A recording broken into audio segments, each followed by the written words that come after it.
Hi, I'm Dr. Ernie Bodai. Could lifestyle medicine be the answer to cancer? Let's see. I hope you enjoy the following presentation.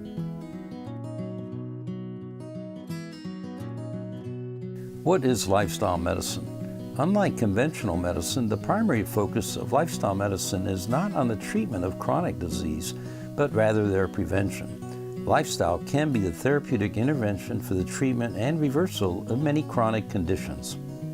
Many consider lifestyle medicine to be a relatively new subspecialty, although it has been practiced for thousands of years. My own personal history in lifestyle medicine began about 5 years ago, following 35 years of breast cancer surgery.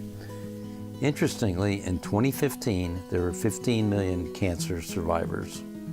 By 2020, this will grow to 20 million. In 1971, there were 3 million cancer survivors, that is 1 in 69 Americans, yet today there are 1 in 23. 1.6 million Americans will be diagnosed with cancer this year, resulting in over 600,000 deaths. Only 10% of these can be attributed to genetic abnormalities. 90% have their roots in lifestyle and the environment. Many exposures are modifiable. We can decrease our exposure to ultraviolet light, we can avoid tobacco and alcohol, we can increase our level of exercise, decrease our stress, and very importantly, alter our diet, which may influence our gastrointestinal system, which is a very, very powerful immune organ. Prostate Cancer Awareness Month is celebrated in September. This is all great, but missing from any dialogue during such campaigns is information about lifestyle as the real cause of most chronic conditions, which cancer has now become. 75% of all patients diagnosed with cancer live longer than 5 years. This allows us time to intervene. Therefore, cancer has now become a chronic disease. We need to focus on improving our lifespan as well as our health span. That is to say, optimizing the span of time in which we enjoy life. We are dying from 2 major diseases in the Western world. There has been a dramatic change in the causes of death in the last century. As you can see, previously, infectious diseases were the #1 cause of disease and death. Over the past 100 years, this has changed dramatically, and today, the 2 killer diseases in the United States are coronary heart disease and cancer. It is my hope that in the next 100 years, or even sooner, cancer will be eliminated from this pie chart. Any talk on lifestyle medicine has to start with a discussion of the 3 current Western endemics: inflammation, obesity, and type 2 diabetes.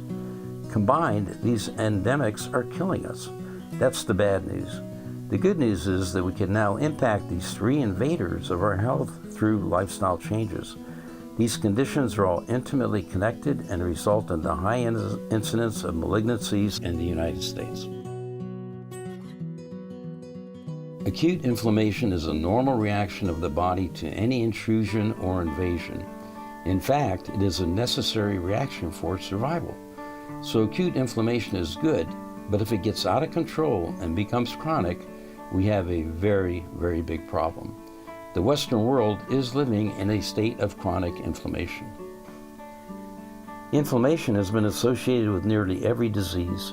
In fact, it may be the common denominator of all diseases. An extremely intriguing concept, as one day there may be one drug which could address all diseases. From an evolutionary perspective, our bodies have become the victims of their own success. Such processes may have been important before we had plants to purify water, sewer systems, hand washing, etc. But today we are living longer, and thus inflammatory strategies are more likely to slip beyond our control. Additionally, many attributes of our Western lifestyle, that is a diet high in sugar, saturated fats, and a lifestyle of inactivity, may also make it easier for the body to become inflamed. In the United States in 2018, we will see about 220,000 cases of prostate cancer, resulting in 40,000 deaths. Worldwide, the number is about 1.6 million cases with nearly 400,000 deaths. Inflammation in human prostate cells is characterized by an abundant infiltration of immune cells, which are not revealed by standard histochemical analysis.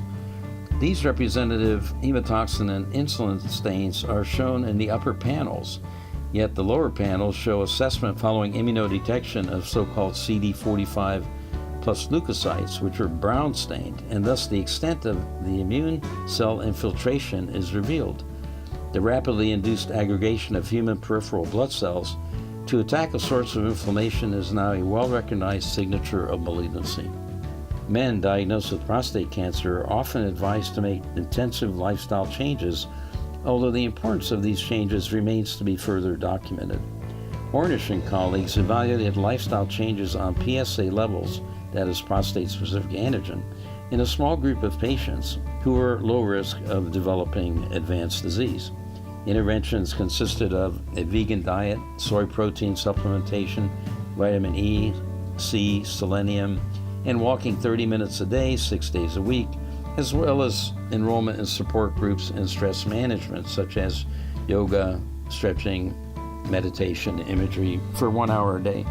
PSA decreased 4% in the experimental group and increased 6% in the control group. I believe 6 additional patients dropped out of the study due to disease progression and the need for more aggressive treatment. These were all in the control group.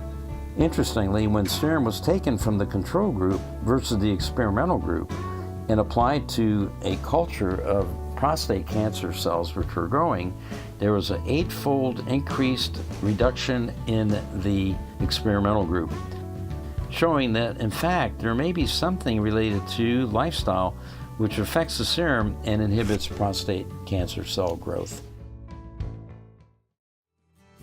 Here we see our daily dietary recommendations. On the left are inflammatory foods, meat, dairy, processed foods, soft drinks, alcohol, etc. On the right we see the anti-inflammatory categories, leafy greens, vegetables, fruits, whole grains, seeds, and a limitation on nuts, walnuts, almonds, which are okay, but they are a little bit high in fat, so we want to try to kind of limit that, even though they are considered to be rather healthy. Here we see the benefits of a whole food plant-based diet. Decreases heart disease, decreases cancer risk, obesity, hypertension, diabetes. We see it may decrease osteoporosis, diverticular disease, gallstones, rheumatoid arthritis, stress. Will definitely increase chances of weight loss, increase our energy, sleep patterns, fiber consumption, antioxidants, and higher consumption of vitamins and minerals. So we have a lot of famous vegans that live in the United States, among them former President Clinton, Mike Tyson, Beyonce, and Jay-Z.